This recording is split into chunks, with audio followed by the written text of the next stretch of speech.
All right. Good morning, everyone, and thanks for joining us today for our webinar, The Better FAFSA, the 2-month checkup with THEC TSAC. My name is Sarah Marrero, and I'm the coordinator of College Access Communications. I'm also joined here with Suzette Telly. Suzette, would you like to introduce yourself? Good morning, everybody. Suzette Telly. I'm the statewide services coordinator for THEC, and I'll be around to answer any questions you may have about the FAFSA challenge, and also I'll be helping out with the chat. Awesome. Thanks, Suzette. Well, we're excited to have you all join us today for what I think is going to be a really insightful discussion about the latest updates and also best practices for the new FAFSA. I think we all know here that there have been a lot of questions about changes with the new FAFSA. It's a lot to get used to, but fortunately, you have come to the right place. So today we have the privilege of being joined by Jason Seay, who is our Senior Director of Outreach at THEC and our best kept FAFSA secret. So he's going to be our guide through the first 2 months, just as a checkup of the new FAFSA.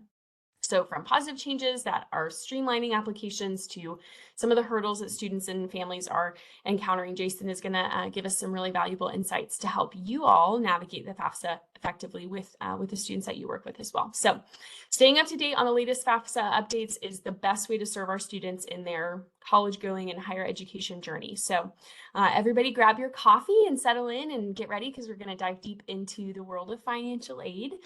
So thank you for joining us. And without further ado, let's welcome Jason Seay to our virtual stage and kick off our discussion on the Better FAFSA. So Jason, take it away. Sarah, Suzette, thank you so much. And hi, Suzette, right? That's Suzette telling me hi. And I raised my hand.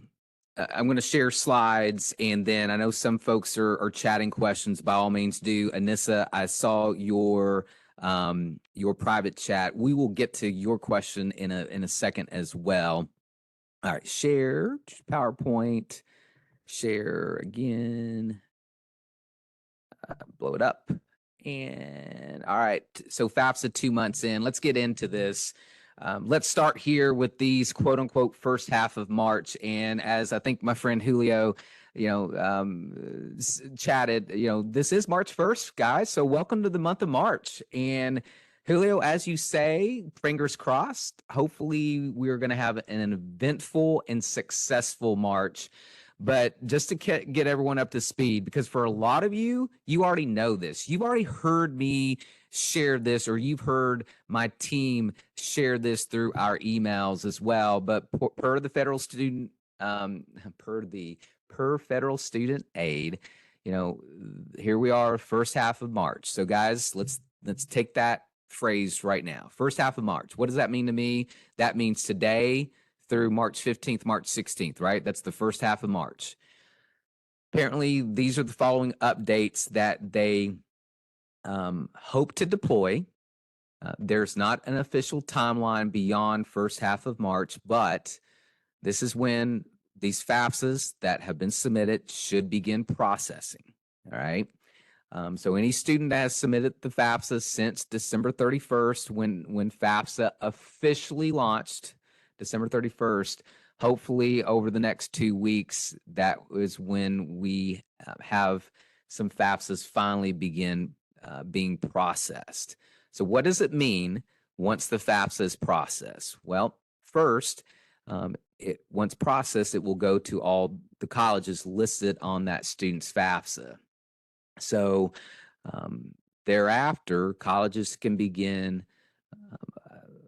ideally producing financial aid offers for these students. Second, that also means that at some point in time, TSAC will begin receiving these FAFSA records so that we can determine eligibility for the Hope Scholarship, the Tennessee Student Assistance Award, to satisfy that second requirement for Tennessee Promise purposes, right? The submission of the 24-25 FAFSA and so forth and so on. What it means for the student beyond that is that's when corrections can begin happening thereafter. So any student that perhaps forgot to add a college, or maybe they submitted their FAFSA and they incorrectly answered a question or two, again, once their FAFSA processes, they can begin making these corrections. And then I think I saw this chat as well, going back to the availability of quote unquote FAFSA reports for school counselors. Folks, it's all about when we start receiving these records from federal student aid. All right. So again, if they do in fact start processing the first half of March, colleges as well as our state agency, we still have to prep our system fast, the financial aid system of Tennessee, in order to receive these records. Now, this is a lot of inside baseball here, but that's a lot of back and forth that colleges and us are now having with the U.S. Department of Education and federal student aid. I mean, there are still some things that they owe our software entities so that we can successfully receive these records. So, you know, for some of the counselors that have reached out and asked me specifically, Jason, when do you think FAFSA reports will be available within FAST? Right now, I'm saying at some point in April. All right. You know, again, if that ends up being April 1st, awesome. But folks, that could mean April 15th. Again, this is all this delaying, unfortunately, delays everything, including the availability of FAST reports. So please understand, for those of you that are wanting to track FAFSA submission completion, I get it, but right now the only way to do that is to do so manually, quote unquote, by really collecting this data from the students you work with. And one way to do this is to have students to access their FAFSA tracker. So if you have them to go to studentaid.gov, have them to log in. When they click the little down arrow by their first name, this is where they can click My Activity. Then they can click the 2425 FAFSA form. And if they see that their FAFSA form has been submitted and there is a submission date in the top right-hand corner as reflected here on Jason Seay's tracker, this tells you and me that Jason has submitted his FAFSA. But that's all it's going to tell you and I. Right? It's all it's going to tell you is that Jason has submitted the FAFSA. You know, until these FAFSAs really begin processing, that's when we will, for hopefully all, be able to see student aid indexes and any errors that the student may have made by reviewing their FAFSA submission summary. Margaret, forgive me, when you say screenshot again, here, I'll go back. This is the My Activity screen of the studentaid.gov account. These slides will be made available, but from this screen, click that down arrow, select My Activity, and then select the 2425 FAFSA form. Margaret, if you are a school counselor or college access professional, we also recently sent out a one-pager of this as well, so we may resend this to you if you're not receiving our emails. Other updates. So we hope that the application specifically will be updated for parents without socials, so that they can go in, complete the parent part specifically from the parent perspective, provide that consent, and electronically sign with their verified / authenticated studentaid.gov account. That said, I do somewhat have breaking news this morning. And that is, I heard this yesterday from on a Zoom with FSA leadership, that any parent that, say, was creating a studentaid.gov account without a social as of yesterday, they were going to receive a automatic email reply once their account was created. And if it was indicated that they had to go through the identity confirmation process, that automatic email would come from the U.S. Department of Education with their case number and the attestation form for them to complete that process for identity confirmation. The breaking news this morning is a college access professional, my friend Jessie over in Unicoi County with the Ayers Foundation. She has worked with a parent this morning, does not have a social, that created their FSA ID, went through the 7 steps. On step 7, it indicated that she would have to go through the identity confirmation. And minutes later, she did receive an email from the U.S. Department of Education with her case number, which Sarah, you and I and Suzette jokingly referred to within that email. The case number is apparently being referred to as the quote MANVER. I do not know what MANVER stands for, but anyways, so this is hey, if anything else, this is a positive for at least some of these parents that maybe have waited until just now, where they're not having to wait for 3 hours on hold with 1-800-433-3243 to request that case number /MANVER and go on. Julio, from what I understand, this is for new accounts only. That question was actually posed yesterday to FSA leadership, and they also said, I'm basically quoting what they said, that this was for, quote, new accounts only. So if you have a parent that had previously created their account and said that they had to go through the identity confirmation process, hopefully they've been able to request their case number. But if not, they should still, if for some reason they still haven't broken through, they should still contact FAFSA to request that case number. But, Julio, Amanda, others of us that work day in and day out with these folks, guys, like be my eyes and ears, right? And maybe there is an auto email for some of these that hadn't yet been heard from, and maybe they do get an auto email, but my understanding is this is for new created accounts only. The other bullet here is about the application workaround, which we're going to talk about quickly on the next couple of slides. But that was announced last week, and I think there were several of us that started experiencing the workaround 2 weeks ago for parents without socials. The workaround is fully explained by going to studentaid.gov/no-SSN. That is where you will find the specific detail of the workaround that has been put into place a week ago. Again, in some instances, 2 weeks ago, for parents without socials from a submission perspective.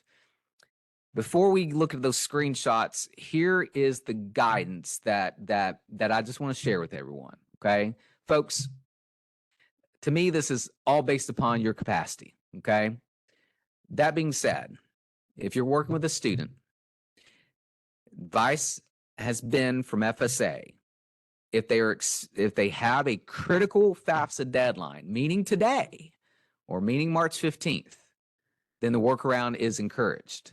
However, if these students, don't have any critical FAFSA deadline beyond what TSAC has from a TSAA perspective, right? Which our priority deadline again is April 15th for TSAA consideration, May 15th for Tennessee Promise purposes, September 1st for Hope Scholarship purposes, right?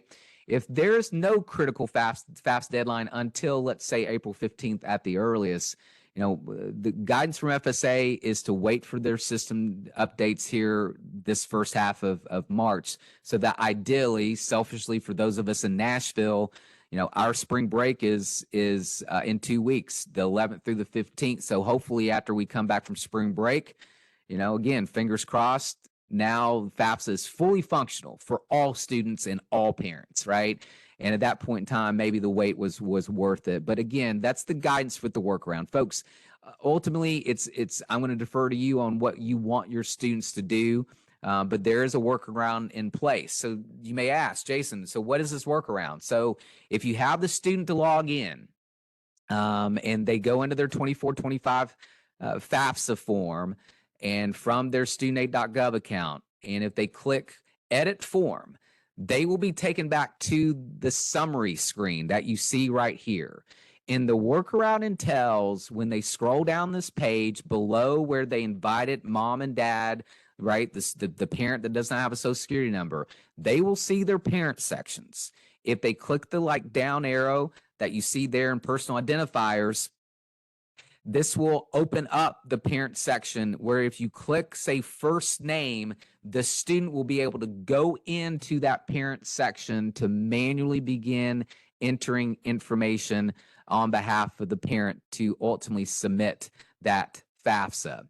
I will make this comment before we move on, because again, we may have some other things. And Sarah, I may pause this for a second if you think there's anything I need to go over right now, specifically about parents without socials.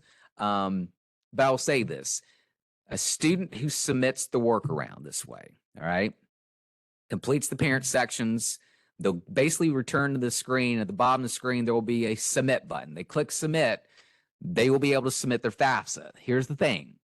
When that processes, the parent will, a correction will be needed because the parent is unable to provide the consent through this workaround method.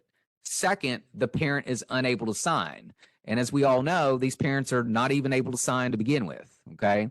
And this is back to your private question that you sent me earlier to Steph. Why? For those parents without socials who actually were verified by the TransUnion process, as we've all been aware, yeah, they can log in, they see their parent invite, but FY, they're not able to actually go into the parent section, right? Because the system has frankly been broken for this population. So the only option right now is this workaround until these updates happen, okay? And again, the workaround is where the student logs in, they go to edit the form, they go back to their summary screen, they scroll down, they click the down arrow by personal identifiers, they click this first name to then enter that parent section to manually enter all the parent information and ultimately to submit. But like I said, ultimately a correction will be needed upon processing. That's why I go back to this screen to say, if they're patient enough, if we wait at least for 2 more weeks, let's see what updates happens there. Guys, I'm not guaranteeing anything. Y'all know me. I am not guaranteeing anything. But, again, if there's no critical deadlines, let's wait 2 more weeks, for some students and see what happens then. And that way we're not having to touch the FAFSA twice if, in fact, these updates happen. Sarah, I'm going to pause for a second. Anything that you think I need to go over? Nothing that I think quite yet. We've had some people in the comments talk about some families that they've helped and some situations that they've encountered. So I'll just read you this one case, if you don't mind, from Angie. So she said she was working with 3 different families with no social security numbers. Yesterday, they could not be identified, but they received an email from the Department of Ed with a case number that's called an M number. I'm wondering if that's the same thing as what you're talking about. It is. It's the MANVR. It's the MANVR. Yep. The parent completed the attestation and verification paper and provided one of the documents requested for identification, scanned the documents, emailed them back. It states that it will take 1 to 3 days. Yep. So I'm assuming that sounds maybe right to you in terms of these manual verification situations. Sarah, it does. Although I would caution everyone about the 1 to 3 days. I mean, I think, and I've seen Elizabeth chat in, obviously Julio, Amanda. There's a group of us folks that, hey, we've worked with some folks that have gotten that case number, that MANVR number. They've completed their attestation form. They've emailed the acceptable documentation, and now it's been going on 3 weeks, and they still haven't heard anything. So again, I caution everyone about the 1 to 3 days, just because, again, I'll present, for that one student that was verified in that parent that was verified in 1 to 3 days. I'll show you another parent that still is waiting, and it's been 4 weeks later. So guys, I think with everything, patience is the key. The question of, Jason, well, what do we do if it's been 2 weeks, 3 weeks, 4 weeks, and there's not been any word on whether or not the parent's identity has been verified? Folks, one suggestion is to email, is to go in and email from the parent perspective, with their M number, and to say, hey, is there any update? And then obviously the second is to call FAFSA. Again, remember, on the weekends, on Saturdays, it's open from 10 to 4 Central Time, 11 to 5 Eastern Time. Try to call then and with that M number to see if there's any update within the identity confirmation process. But, Sarah, that's all we're right. We're at the mercy right now of some of these accounts to be verified. Sure, that makes perfect sense. Well, it looks like that's about all that we have right now about parents without social security numbers. So I think we can probably keep rolling. Yeah, and guys, quick, keep on chatting even the observations, because folks, I mean, y'all know this. This selfishly is quote unquote my observations in doing FAFSAs, essentially every day since January the 7th, when I returned from quote unquote holiday break. So just some observations working with now anyone in the field. The unsubsidized loan question, I think we're going to learn here when these FAFSA start processing. This is something I think we all need to be aware of.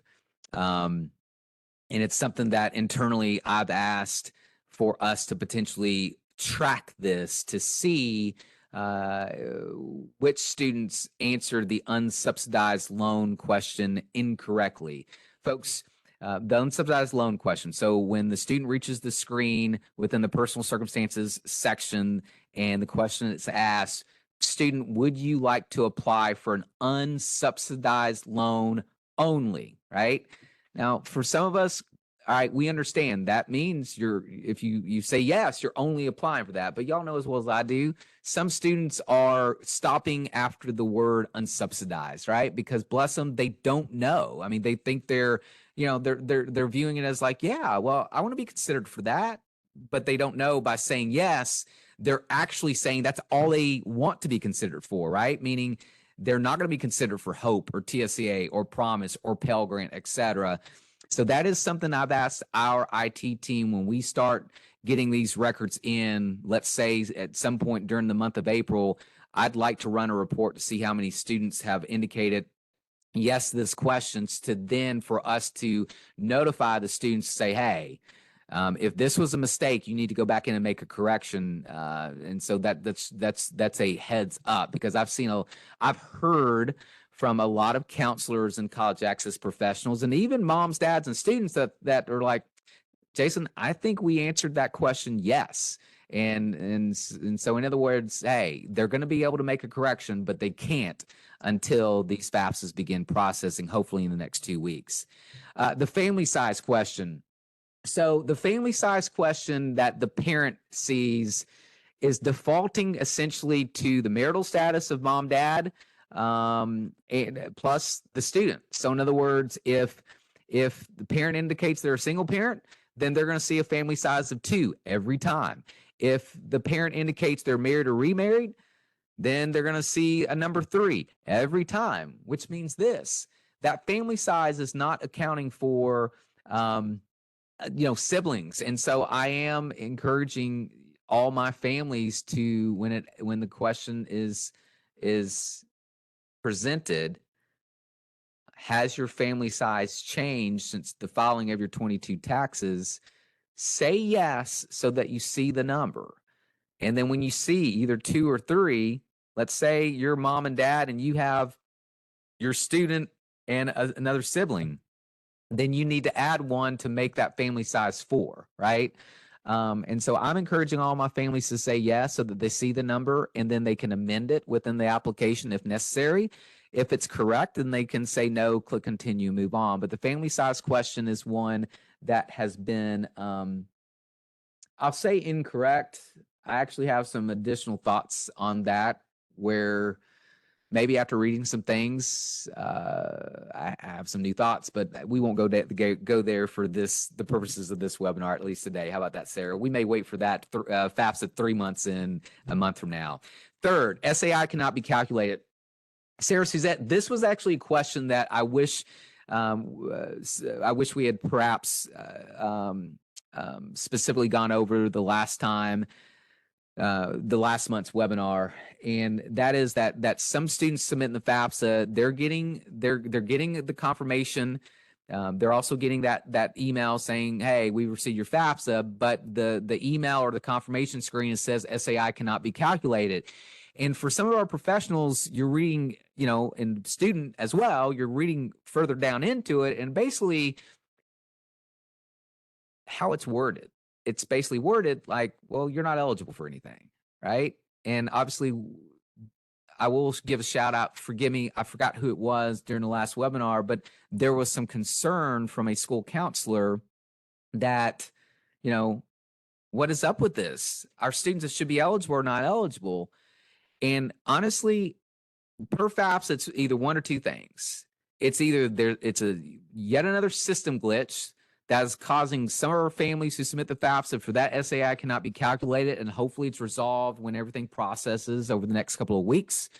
Again, hopefully if that happens, or it's where the student potentially answered yes, the unsubsidized loan question, or they answered something else that is disallowing from that FAFSA from actually calculating the SEI. So bottom line, again, it's the importance of when these FAFSAs process, we need to let our students know and our families know, go back in and review that FAFSA submission summary to see, are there any things now that need to be corrected? You know, because remember, folks, that student aid report, which is now being redubbed the FAFSA submission summary, if there are any quote unquote critical mistakes, that FAFSA submission summary will outline those quote unquote critical mistakes. So just kind of heads up there, you know, for these students that are getting this messaging, let's see where we are when these things process, because again, it could simply mean that we need to go back in and make a correction to allow that SAI to calculate. There has been an inability to update personal information for some. So for example, you know, Sarah, I've been working with a couple parents who create their accounts, and God bless, they entered the wrong social security number. And so they go back in and they see, you know, your SSN did not match, and therefore Social Security Administration was unable to authenticate you. Well, when they go in to try to update their social within settings within their studentaid.gov account, unlike it has previously for some parents, it's not allowing them, or students even in this case, to then update their social security number.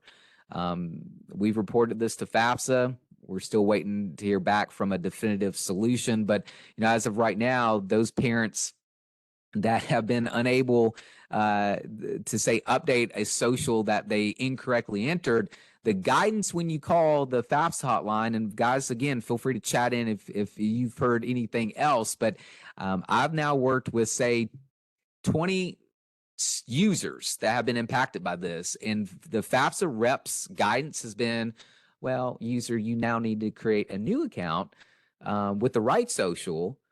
But guys, what that means is, well, if they verified their email or mobile number, that's attached to that quote unquote incorrect account.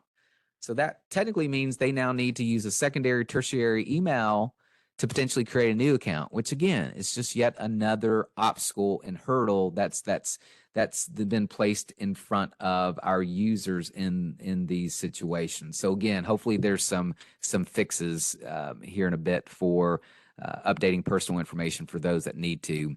And then finally, FSAID, guys, yours truly, I log into my FAFSA account every day. Every day I get an email from FAFSA letting me know that I have changed something with my FSAID. Yeah, Sarah, since December 31st. So we're now 60 days into this. Sarah, no, smile for me. You shook your head, but smile for me. Here's the thing, folks. I do it every day just so I can see that lovely email from the U.S. Department of Education in my email inboxes to just let me know that they care that I've logged in and to indicate that I've changed. But as you might imagine, someone that's not you or I that's used to this, you know, some of these parents and students are being freaked out that, oh no, I'm getting hacked. No, you're not being hacked. It's just you're getting an email every time you log into FAFSA. I'll say this: I've basically ignored it at this point in time, but just FYI, if you've heard any of that, that's what's happening. So there you go. FAFSA deadlines. You know, I've already verbally said these, but this is a good reminder for everyone. FAFSA deadlines is for us. This is for meaning our agency. So again, for TSAA purposes, TSAA, that's the state's version of the Pell Grant. April 15th is the priority deadline for students to complete the 24-25 FAFSA. For Tennessee Promise purposes, May 15th is the deadline for the 24-25 FAFSA. And then finally, for Hope Scholarship purposes, And specifically for fall payment purposes, September 1st is the 24-25 FAFSA deadline for that. Sarah, Suzette, I've heard from some colleagues, I've actually heard maybe somewhat of a new myth. And the myth, I'm going to call it a myth. I've heard from some newer colleagues statewide, Jason, why I'm so stressed is because, quote, Tennessee is a first come, first served state. And so I've asked back, it's like, where have you heard that? You know, and again, several colleagues have said, well, I've heard it from another colleague. Guys, I'll be honest. Many of you know this. In 5 days, I will have had the honor to have served all of you for 18 years. When I started in 2006, in 2007, the TSA program was a first come, first served program because we never knew when that money would run out. However, thanks to now several governors and our state legislature, we have beefed up the TSAA funding program where I'd say for the last decade at least, we've been able to say, here's our TSA priority deadline, and we've been able to award any U.S. citizen that has completed the FAFSA by that date and who has generated an EFC, now which will be an SAI, we've been able to award that student. So the whole first come, first serve thing for Tennessee, I think is something that was that's basically 2 decades ago. So that to me can be removed from your minds. And that being said, especially if I have any of my our financial aid administrators joining us this morning, and God bless you guys. You know, I mean that sincerely, in terms of all the work that you're having to do in your offices right now. To think about this just for a second, you know, remember, folks, beyond Pell Grant, there is something called the Federal Supplemental Educational Opportunity Grant, FSEOG. Okay. Now, this is a federal need-based aid program that colleges are awarded X number of dollars of, that they're basically charged with awarding as they see fit.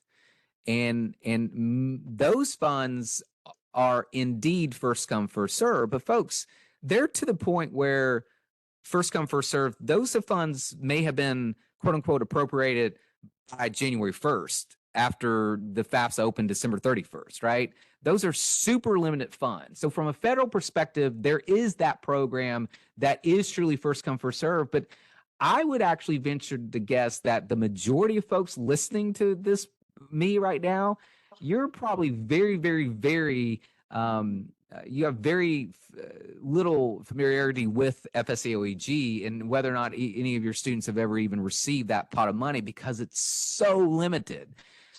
So generally speaking, I always kind of keep from a deadline perspective of listen to your college first and foremost, right? If you have a college that's letting you know that your deadline is today, March 1st, you need to get the FAFSA in today, regardless of what you see on the screen. But if your college is like a lot of colleges right now, which is like, you know what, because of all these issues, you know, we're pointing to TSAC in this case, then April 15th is the earliest of our deadlines for TSA consideration, followed by Promise, followed by the Hope Scholarship. Can I ask Sarah, a clarifying question, Jason? Yeah, I'm sorry, Sarah. Go ahead. Just for my sake. So what I'm hearing you say is for TSAA, as long as the student submits their FAFSA by April 15th, if they are eligible, they should receive that. Let me correct one verb you used there. Okay. So for TSA purposes, they have to have an SAI generated, right? So in other words, the correct verb for TSA would be the FAFSA must be completed by April 15th, and an Not SAI submitted, must have completed. been generated. So that's why it's going to be so important for, and specifically one other thing about TSA, folks, remember, U.S. citizens are given first priority. Typically, even though our funding has increased thanks to elected leadership, we only ever have enough money to award our U.S. citizens or students who are U.S. citizens with TSAC. So that being said, though, Sarah, the important word there, though, is completed, which completed means they have an SAI. Rita, Erica, Felicia, anyone else from my team that's joining, here's a quick blurb, being that Sarah just asked me that question. If someone wants to triple check this for me, we have set our TSAA SAI cutoff. Rita, Erica, y'all go back to a TASFA email while we're doing this and triple check this, but I believe we set it at 3,500. So what that means is for any U.S. citizen that has an SAI, Student Aid Index, negative 1,500 to 3,500, and Sarah, they completed the FAFSA on or before April 15th. They will and should receive the Tennessee Student Assistance Award. Tim, thanks, brother. So yeah, and Tim, correct me if anything else I need to add there. But again, that's the key, negative 1,500 to 3,500. As long as they have that and they complete that FAFSA by April 15th, where that is generated, boom, they should be eligible. Perfect. Okay, thanks for that. All right, we're gonna have a lot of questions here in a second. This is gonna be the fun time, Sarah. But hey, I want to end with two non-FAFSA updates. Shout out if our colleagues, Paige, Jacob, anyone from our research team, the 2024 county profiles are now available, I should say. Sorry, Sarah, are now available. We'll post that link into our chat for anyone that likes to review their county profiles. That gives you a synopsis of college going in your community, as well as an overview of financial aid dollars spent in your community. The other shout out, if our colleague Victoria is listening right now, she has worked really hard on this, but to develop a guide along with partners at the Department of Education as well as the State Board of Education. But there's now a guide that helps school counselors basically translate TCAT dual enrollment that can be substituted for general ed credit. Now, folks, I am not an educator, so I'm just going to leave it there, because if I say any more, I'm probably going to say something incorrect. But there is now a guide that we've created with State Board of Education, Department of Ed, that can help you through potentially allowing students who have earned credit through TCAT dual enrollment, where those hours can be substituted for general education credit from a high school graduation requirement, if I'm not mistaken. Again, shout out my longtime colleague Victoria, who has who's done this. Allison, I will post that in just a second. How about that? Sarah, collegeroutine.org, rah, yay, yay.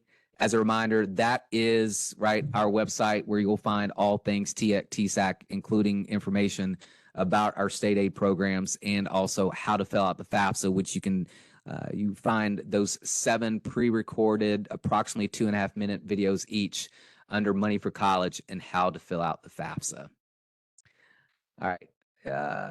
You'll drop my contact information. I'm going to undo the slides. So Sarah, let's start talking questions if we need to. Sure thing. Yeah.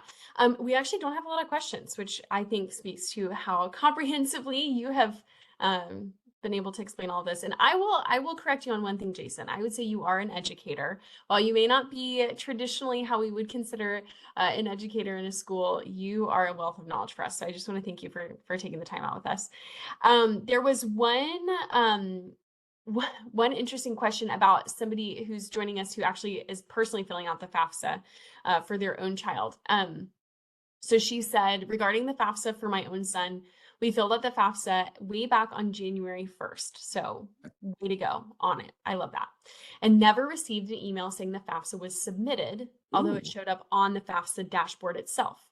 She said, just this morning, my son received the congratulations for submitting your FAFSA email, even though we should have received this back on January 1st. Does that mean anything? No, I don't think it does. Mom, Dad, I would say go back to that FAFSA tracker, you saw illustrated earlier. Look to see what the submission date appears on it, and if it says that it's January 1st, then I think this was a FAFSA glitch, because that was another complaint early on in this FAFSA cycle. Is a lot of students and parents that were submitting the FAFSA were not receiving the confirmation email. So I think it's a glitch. Mom, Dad, maybe they're just now catching up. My biggest thing is go back to the tracker and look to see what the submission date is. And again, if it says January 1st, January 2nd, I think you're honestly good either way, right? Just from a deadline perspective, unless you're looking at a college that had an earlier deadline. But go back and look at that. But I think you're good at this point in time. Perfect. Okay. And then one more for you, Jason. I remember last time on the last webinar, we spoke about people who just need to call that helpline. Yep. And you even mentioned it today, calling on Saturday, they're available. What if someone can't get through? I'm sure that you've heard this question, but is the suggestion just that they keep trying to call to complete the verification process? I know you mentioned emailing. What's the best way to get a hold of FAFSA there? So another idea, I pause for a second, guys. Another idea, y'all know this. Y'all know I know FAFSA, quote unquote, inside and out. Like I see the screens in my head, right? I've done this so long. If you're a parent that has been asked to contact us for identity confirmation purposes, if you have the parent to log in and then within studentaid.gov search contact us, they can submit an email form. And I'm having families to do this when I'm with them in real time. I'm having them to complete this email form saying that they have an FSA ID question. And this is something I can broadly share out with everyone, Sarah. And basically in the message saying, oh, hey, I'm a parent. I need my case number to complete the identity confirmation process. I have had a few families that have texted back and say, hey, Jason, I was emailed with that case number, which we've learned this morning is called Manver again. They received that within a week, again, for some folks that have texted to follow back up. So that is a suggestion, Sarah, is to complete that email form. And again, if the parent logs in and they search contact us within studentaid.gov, they'll go to the contact us page where they can click email.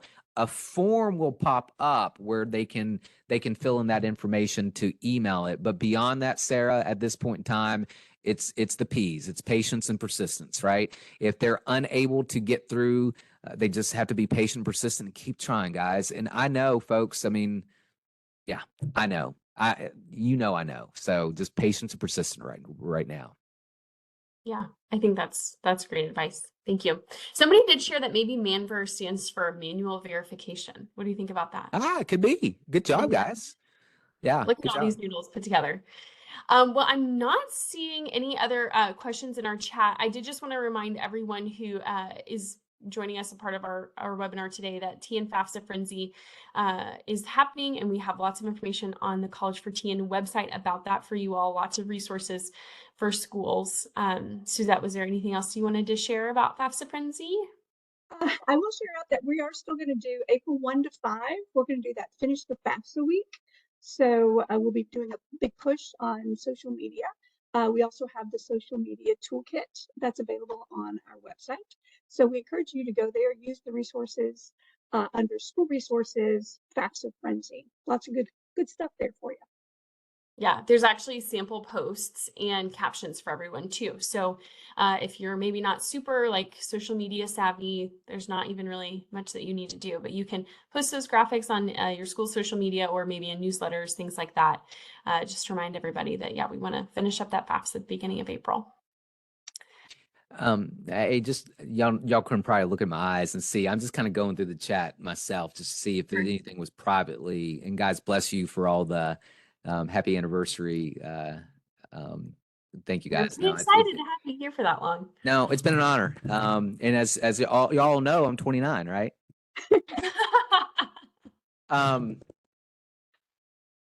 So I think the plan, folks, is we're gonna do this next month. It's kind of same bat time, same bat channel for old Batman TV watchers back in the day. I'll say, guys, just thinking out loud. I know TASFA, yeah, we should be able to do it at the end of the month. No problem. But anyways, we'll do it then. And hopefully we have some better advice as at that point in time, we'll be 2 weeks out from kind of that first priority deadline for us with the TSAA. So hopefully there'll be some great movement there. Sarah, Suzette, if these are kind of final thoughts, just to wrap up, I think this is a safe space, right? Where, at least with me, when you text me or you email me or you call me, guys, y'all know this, you can vent all you want with me. I think one thing that I've learned being out in the field, especially with our students and families that have experienced difficulty with this 24-25 FAFSA, to the best of your ability, remain positive. Hey, I hate to say it is what it is. I really sometimes dislike that phrase, but it is what it is. Hopefully, if this, however, I paint it like this: if this is the most challenging thing that they experience over the next 4 years of their college journey, then it was well worth it, right? I hope and pray this is the biggest challenge they have, right? Is that to knock this 24-25 FAFSA. But once it's knocked out, right, and then we see what eligibility they have for grants and scholarships so they can start their college journey and be successful, I think it's all worth it. So again, folks, just thank you for everything that you do. Let's do our best to remain positive, and we will navigate these challenges, and hopefully we'll be in a much better spot a month from now than we are right now. But hey, we're in a better place today than we were last month when we were doing this webinar, because at least we have the workaround for some. So guys, Suzette, Sarah, for everyone on, just thank you for all you do for all the families that you've served throughout the state of Tennessee. Thanks, Jason. Thanks for that reminder. You're right. Attitude is everything, especially when it comes to FAFSA. So we really appreciate you taking your time. And to everyone who joined us today, we appreciate your time spending this lovely Friday morning with us. And yeah, until our next FAFSA webinar, thanks for joining and have a great weekend, everyone. Bye. Thanks, team.